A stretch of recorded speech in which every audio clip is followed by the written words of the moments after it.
አይሪስ በህይወቷ ሙሉ ሀብታም ቤተሰብ ውስጥ ተወልዳ እንዳገኘች ታስብ ነበረ። ነገር ግን አንድ ቀን ህይወቷን የሚቀይር እውነት ተገለጠ። እሷ የዚያ ቤተሰብ የባዮሎጂ ልጅ እንዳልሆነች አወቀች። ከዚያም በኋላ ያለምንም ማቅማማት እውነተኛ ወላጆቿን ለመፈለግ ሄደች። ነገር ግን ያገኘችው ህይወት ከምታውቀው ፍጹም የተለየ ነበረ። ቤተሰቧ እጅግ ድሃ ነበረ። ከዚያም በተጨማሪ 8 ወንድሞች ነበሯት።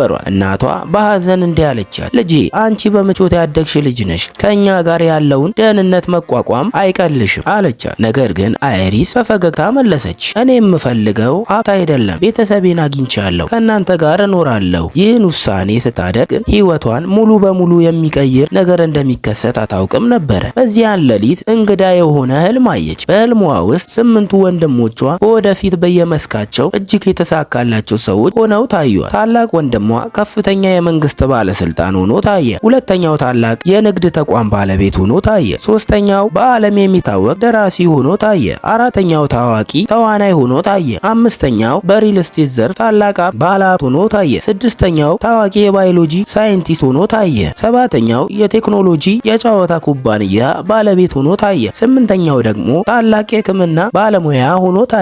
ከዚያም በኋላ እሷን ያሳደገው የባለጸጋ ቤተሰብ ሀብቱን አጥቶ በመጨረሻ እንደሚወድቅ አየች። በማግስቱ ጠዋት ለትምህርት ቤት ስትመጣ 8ኛው ወንድሟ አገኘች። በመጀመሪያ በቁጣ ሊናገራት ፈለገ። ነገር ግን ፊቷን በደንብ ካየ በኋላ ተገረመ። በፊቱ የቆመችው እህቱ ትሁት፣ ደግና ቆንጆ ነበረች። አይሪስም በፍቅር ወንድሜ ብላ ስጠራው የበለጠ ደነገጠ። ምክንያቱም ቀድሞ የሚያውቃት ልጅ አብሪተኛና ራስ ወዳድ ነበረች። ከዚያም በብስክሌት ወደ ትምህርት ቤት ወሰዳት። መንገድ ላይ ግን በድንገት ቆመ። ምክንያቱም ቀድሞ የነበረችው አይሪስ ብስክሌት መንዳት ትጠላ ነበረ።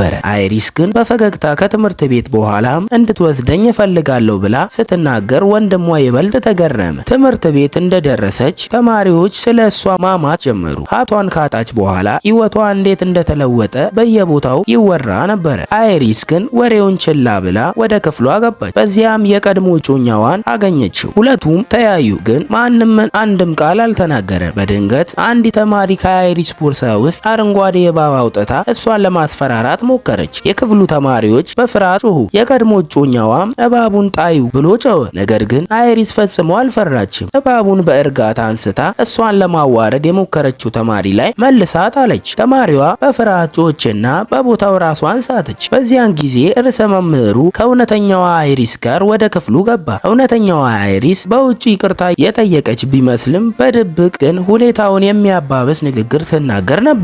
የክፍሉ ተማሪዎችም እውነቱን ሳያውቁ በእሷ ጎን ቆሙ። አይሪስ ግን ብቻዋን ቀረች። ከትምህርት ቤት በኋላ በካፍቴሪያ ውስጥ ብቻዋን ተቀምጣ ምሳዋን እየበላች ነበር። በዚያን ጊዜ የተማሪዎቹ ቡድን በእሷ ላይ ማሾፍ ጀመሩ። በድንገት ግን የትምህርት ቤቱ ጉልበተኛ ተማሪ መጣ። በሚያሾፉባት ተማሪዎች አቅጣጫ የውሃ ጠርሙስ ወረወረና ከአይሪስ አጠገብ ተቀመጠ። በትሬዋ ላይ አትክልት ብቻ እንዳለ ሲመለከት ምንም ሳይናገር ተነስቶ ወደ ምግብ ማቅረቢያው አመራ።